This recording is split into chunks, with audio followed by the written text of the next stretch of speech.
kita mulai ya. Assalamualaikum warahmatullahi wabarakatuh. Waalaikumsalam warahmatullahi wabarakatuh. Oke, rekan-rekan semuanya, pada semester ini kita ketemu lagi, dimana kita sudah ada pertemuan lagi di semester yang lalu.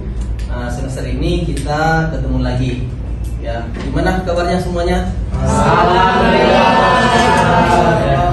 Oke, baik. Untuk semester ini kebetulan saya ditugaskan oleh program studi membawakan mata kuliah yaitu analisis dan perancangan sistem kerja.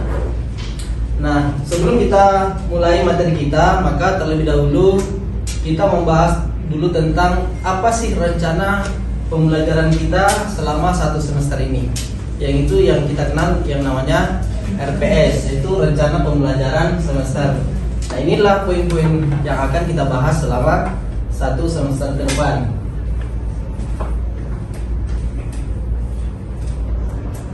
Oke, apa sih muatan RPS itu, teman-teman? Nah, muatan RPS itu ada yang namanya CP.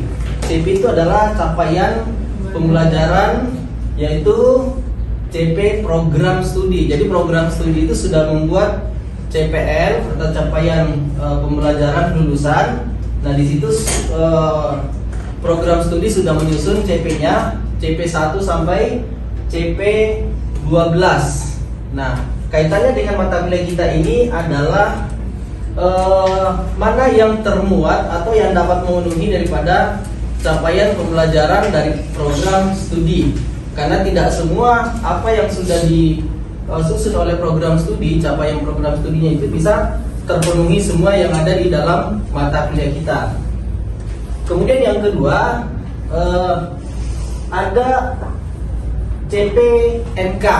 CPMK itu adalah capaian pembelajaran mata kuliah, yaitu kepada spesifik di dalam mata kuliah kita. Nah, apa CPMK kita di dalam mata kuliah ini? Ya. Nah, kita lihat di sini ada 9 CPMK. Nah, dari 9 CPMK ini, ya, dari 9 CPMK ini dapat memenuhi ada berapa CP program studi atau capaian pembelajaran program studi. Kita lihat di sini dari 9 ini dia dapat memenuhi CP1, CP2, CP3, CP5, 7, 8 dan 11. Artinya di mata kuliah ini CP4-nya tidak terpenuhi. Bisa terpenuhi di mata kuliah yang lain. Kemudian CP6 tidak terpenuhi, 9 dan 10 juga tidak memenuhi di mata kuliah ini.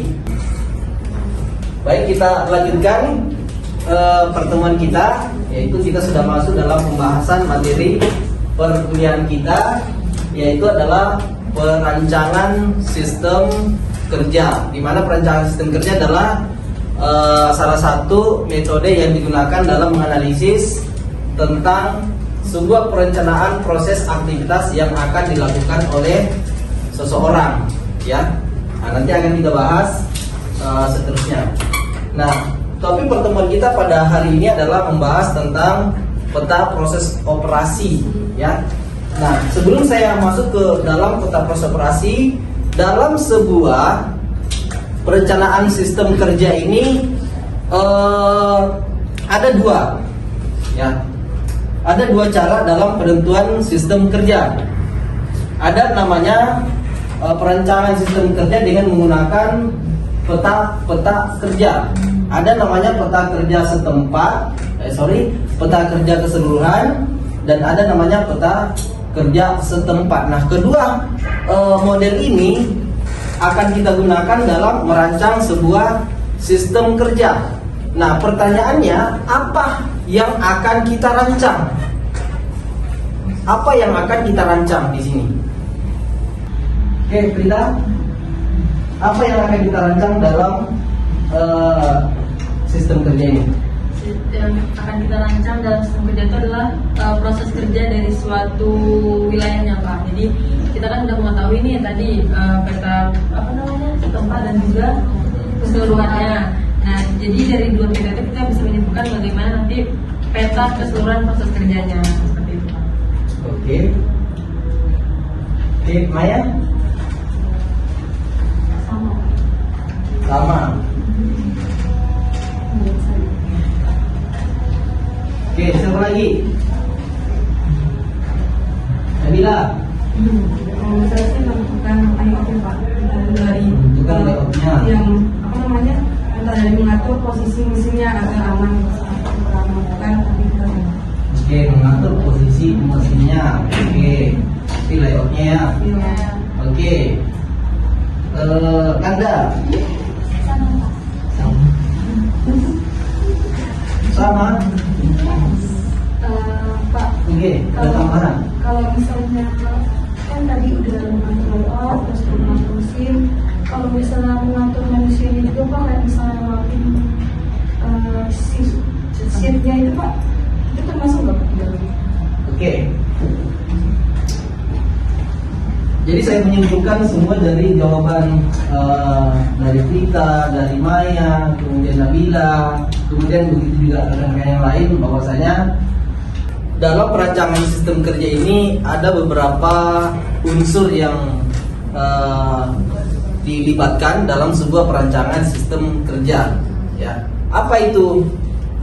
Salah satunya adalah perencanaan tentang SDM. Ya. Nah, itu adalah salah satu unsur yang harus dipertimbangkan dalam menentukan perancangan sistem kerja. Ya, begitu juga dengan waktunya. Ya, berapa waktu kira-kira yang dibutuhkan dalam proses pekerjaan ini? Karena di sini kita juga akan menghitung waktu bakunya, waktu standar dari setiap prosesnya. Proses waktu siklus ini dari komponen ini dirakit ke sini berapa waktunya, komponen ini dirakit ke komponen selanjutnya berapa waktunya, dan seterusnya. Ya, jadi itu adalah salah satu unsur yang harus dipertimbangkan dalam sebuah perancangan sistem kerja. Nah, kita masuk dalam pembahasan pertemuan kita pada hari ini adalah perancangan sistem kerja dengan menggunakan peta proses operasi. Nah, apa itu peta proses operasi? Ayo, yang kalian pahami apa itu peta proses operasi? Ayo, yang kalian pahami. Nggak apa-apa, jangan takut. Ya, ketika ditanya jangan pernah takut salah.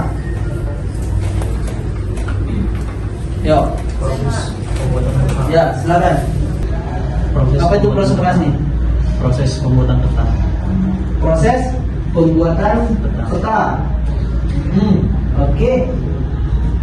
Ada lagi? Sama. Ya. Peta proses operasi itu adalah peta yang menggambarkan tentang sebuah operasi mulai dari awal hingga akhir pekerjaan tersebut. Oke, peta proses operasi yang menggambarkan tentang mulai awal proses sampai akhir. Oke. Saya menambahkan Pak, Boleh, silakan. Kayak gimana peta proses operasi itu juga terdapat waktunya. Jadi kita tahu nih dari satu proses, misalnya kita akan menjadi sebuah tas dari awal yang kita membuat pola hingga kita menjadi tas itu, prosesnya itu kita tahu masing-masing dari setiap prosesnya. Itu berapa ada waktunya Pak. Jadi bukan hanya sebuah gambar atau bentuk prosesnya aja, tapi di dalamnya juga ada waktu. Oke, jadi Maya sudah melengkapi dari jawaban Prita. Ya, kalau tadi Prita menjelaskan tentang aktivitas prosesnya mulai dari awal sampai selesai. Nah, kemudian si Maya juga menjelaskan tentang waktu-waktu dari masing setiap proses mulai dari awal sampai selesai juga.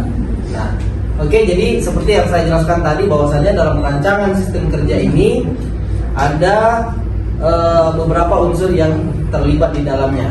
Oke, termasuk tentang proses dan waktu. Baik. Nah, kita bahas tentang apa sih yang dimaksud atau definisi daripada peta proses operasi? Ya, kita lihat di sini definisi umum bahwasanya suatu diagram yang menggambarkan tentang langkah-langkah proses yang akan dialami bahan baku mengenai urutan-urutan proses pemeriksaan dari awal sampai menjadi produk utuh. Ya. Nah, seperti yang sudah dijawab tadi oleh Prita, ya, tentang definisi secara umum tentang peta proses operasi adalah salah satu peta atau diagram yang menggambarkan tentang urutan-urutan proses yang dialami oleh material mulai dari awal sampai selesai. Nah, sekarang pertanyaannya adalah aktivitas apa aja yang terjadi di dalam perancangan sistem kerja dengan menggunakan peta-peta proses operasi ini? Apa yang terjadi di dalamnya?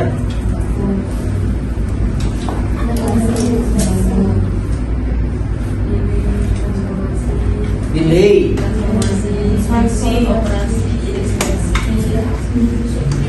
Oke, itu semua adalah dasar-dasar dalam perancangan sistem kerja.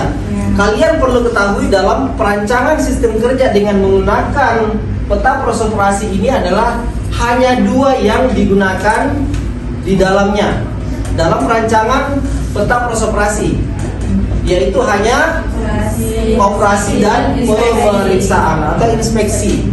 Ya, jadi di sini kita belum membahas tentang waktu menunggunya, belum ada, nggak ada. Kita hanya bicara tentang operasi, artinya di luar aktivitas yang tidak ada operasinya berarti tidak masuk kategori. Oke, nggak ada. Jadi pure di sini yang kita bahas, kita merancang dalam pada saat proses yang dialami oleh material pada saat kita mulai olah. Ya, tapi di sini hanya mengolah material dan memeriksa.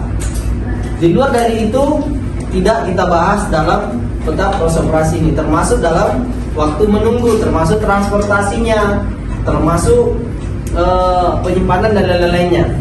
Jadi poin utamanya di sini nanti akan kita bahas di dalam diagramnya. Oke, jadi hanya dua yang digunakan dalam perancangan sistem kerja. Ingat ya, bahwa perancangan sistem kerja dengan model peta proses operasi adalah suatu diagram yang menggambarkan tentang urutan-urutan proses atau langkah-langkah proses yang dialami oleh bahan baku mulai dari awal sampai menjadi barang jadi yang bernilai tinggi.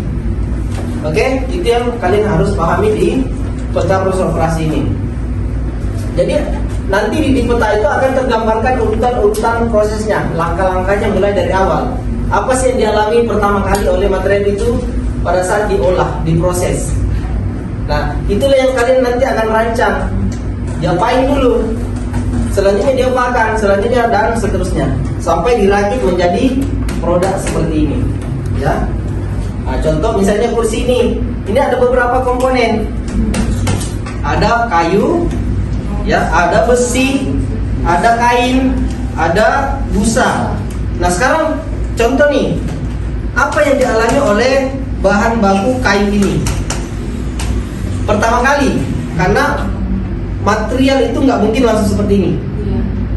Berarti kan harus mengalami proses terlebih dahulu sehingga berbentuklah model seperti ini. Betul? Nah, itulah yang akan kalian rancang. Apa yang harus kalian rancang dalam pembuatan material ini. Oke? Paham ya? Nanti akan kita bahas kupas tuntas sampai di sana. Contohnya, nah ini adalah contoh dalam peta proses operasi, ya. Nah, kita lihat di sini adalah sebuah diagram yang menggambarkan tentang langkah-langkah urutan proses yang dialami oleh material atau bahan baku mulai dari awal sampai selesai. Nah, kita lihat di sini. Nama objeknya adalah penyangga pot bunga, ya. Nah, dari penyangga pot bunga ini kita lihat dari sini, dari rancangan ini ada 4 komponen, ya. Nah, kita lihat di sini ada tiang utama pipa, kemudian kaki bawah, kemudian tangkai kiri dan tangkai kanan, ya. Nah, di sini menggunakan kaki bawah besi plat bar ukuran 30 kali 50, ya. Kemudian ada 2 batang. Tangkai kiri juga sama, ukuran 100 sampai 10 kali 100. Kemudian tangkai kanan 10 kali 100. Nah, kita lihat di sini. Jadi ingat ya, peta proses operasi adalah suatu diagram yang menggambarkan tentang urutan-urutan proses yang dialami oleh material mulai dari awal sampai selesai. Nah, kita lihat di sini. Nah, ini adalah yang dimaksud dengan langkah-langkah atau urutan proses yang dialami oleh material. Nah, kita lihat di sini. Ini adalah tiang utama pipa. Nah, kita lihat di sini adalah menggunakan lambang Operasi. lingkaran. bulat atau lingkaran, yaitu mengukur. Nah, berarti material ini diukur dulu pertama kali. Kemudian waktunya berapa menit? 2 menit. Kemudian di dalamnya ada lambang O strip 1, itu menandakan bahwa itu adalah operasi yang pertama kali. Baru selanjutnya adalah operasi yang kedua. Nah, dia apain? Itu memotong. Kemudian menggunakan mesin potong. Nah, di sini adalah aktivitas itu adalah ditempatkan pada di posisi sebelah kanan atas. Oke? Kemudian nanti ditempatkan lagi peralatan yang digunakan di bawah aktivitasnya. Contoh mengukur, dalam di bawahnya adalah meteran. Kemudian di sini adalah waktu di bagian pojok kanan. Pojok kiri di atasnya 2 menit. Nah, contoh gini. Kita mau kita ini lagi sedang merancang. Mengukur untuk tiang utama pipa. Ini 2 menit. 2 menit. Kita lihat lagi. Kemudian mau motong. 3 menit. Ini perencanaan waktunya ya. Setelah itu dirapikan dengan menggunakan gerinda 2 menit. Nah, setelah itu apa lagi? Nah, berarti selesai nih aktivitas yang utama pipa. Nah, kemudian lagi pindah ke komponen yang lainnya. Ya, sama prosesnya. Hanya ada yang berbeda prosesnya tergantung materialnya. Oke? Kemudian garis ini adalah garis menandakan bahwa itu assembly dari komponen 1 ke komponen 2. Kemudian ini adalah assembly yang kedua, dari komponen 3 dirakit ke assembly 1. Kemudian lanjut ke sini, ya. Nah, ini adalah lambang-lambang urutan-urutan aktivitasnya. Nah, kita lihat dari sini, kalau lambang operasinya sebanyak 19 kali operasi, pemeriksaan sebanyak 7 kali, gitu ya. Nah, ini adalah peta proses operasi, ya. Ringkasannya kita bisa lihat di sini. Waktunya berapa dari seluruh aktivitasnya, proses berapa, pemeriksaannya berapa. Oke, silakan. Ada yang mau bertanya?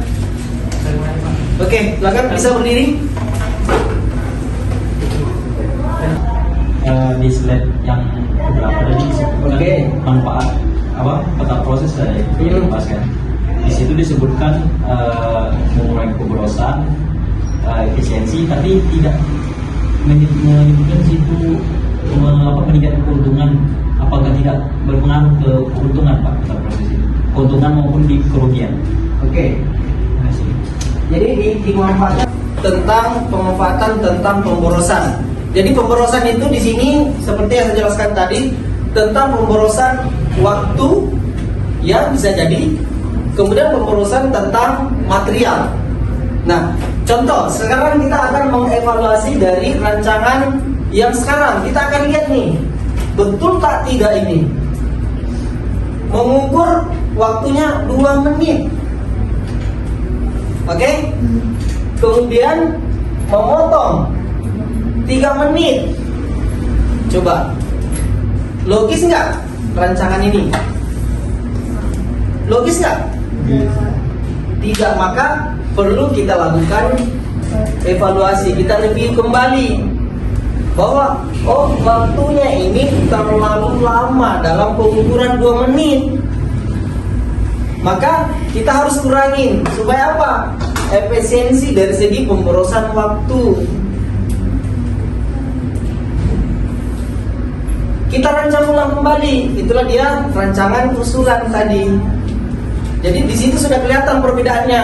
Waktunya yang tadi 2 menit, yang bisa jadi cuman 20 detik atau 50 detik. Makanya perlu ada simulasi dulu. Kita merancang, kita tarik, sekian detik, gitu ya. Karena itu nanti akan kita rancang ke dalamnya. Ya, kemudian juga tentang material. Nah, material itu kalau misalnya ada yang sisa-sisa itu boleh digunakan lagi kembali. Oke, ada lagi?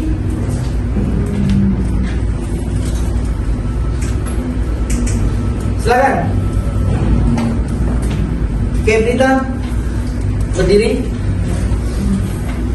Baik, terima kasih Pak. Nama saya Fitri. Saya mau bertanya Pak, apakah boleh di peta proses operasi yang usulan itu nanti salah satu dari prosesnya itu dihilangkan Pak?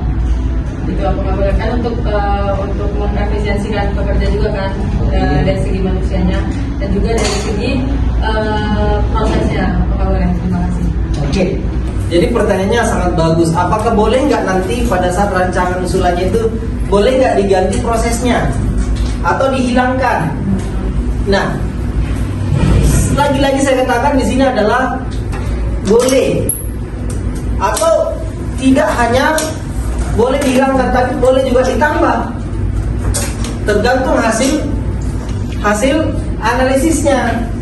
Jangan-jangan di sini ini hanya memakan waktu yang sia-sia, nggak perlu kayaknya di sini ada aktivitas ini. Kita hilangkan aja. Atau perlu lagi? Kayaknya perlu ada proses berikutnya lagi nih di sini. Jangan setelah diukur, dipotong, perhatikan, baru diperiksa. Mau dihilangkan salah satunya boleh setelah dilakukan analisis, atau boleh juga menambah. Jadi di sini terjadi ada perubahan ketika yang usulan dengan yang sekarang. Perubahannya bisa jadi berkurang dan bisa jadi bertambah. Contoh, saya akan tunjuk salah satunya. Siapa namanya? Muhaimin. Oke, Muhaimin, kalau menurut kamu apa yang sekiranya bisa ditambah di sini? Oke, di bagian sini aja, proses material yang utama.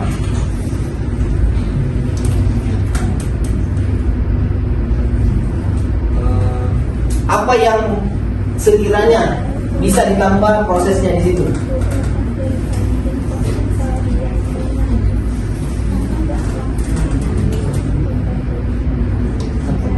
Ada yang bisa bantu jawab? Oke, silakan. Mungkin bisa ditambahkan pemeriksaan Pak. Bisa ditambahkan pemeriksaan di mana? Ditambah pemeriksaan. Misalnya setelah memotong ya bisa diperiksa lagi sisinya bagaimana. Oke.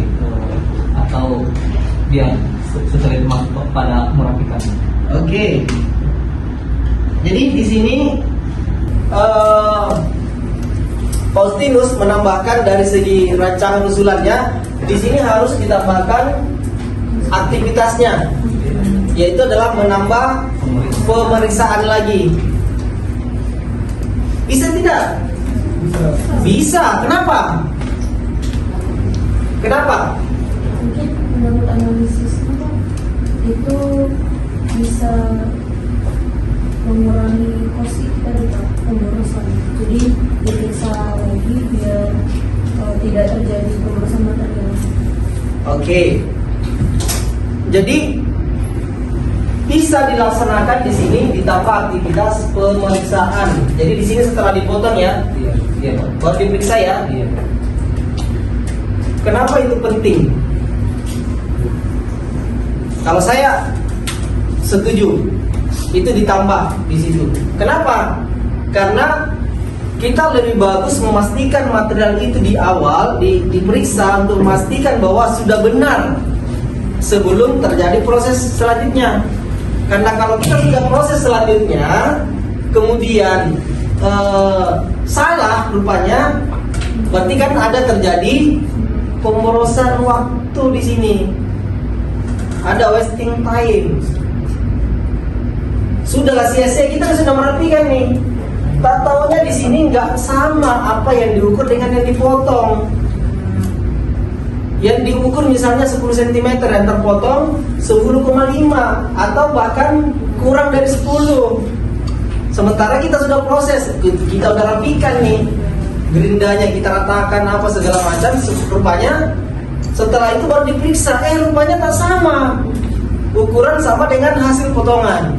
Berarti di sini sudah terjadi pemborosan waktu, maka perlu dilakukan di sini adalah menambah pemeriksaan untuk memastikan bahwasanya sesuai apa yang dipotong dengan yang diukur. Oke, paham ya? Jadi tidak hanya dalam menambah atau merubah waktu dan aktivitas, tapi juga boleh yang lainnya. Contoh misalnya peralatannya,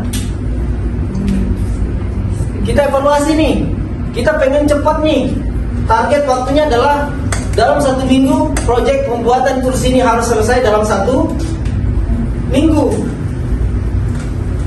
Maka kita harus menyelesaikan dengan peralatan yang digunakan. Peralatan apa yang cocok? Nah, kita ganti lagi.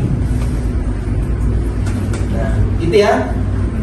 Oke, ada pertanyaan lagi? Silakan. Ada?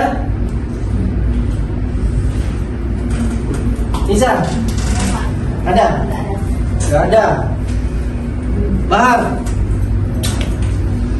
Oke, nggak ada. Berarti kalau tidak ada pertanyaan, berarti saya menganggap bahwasanya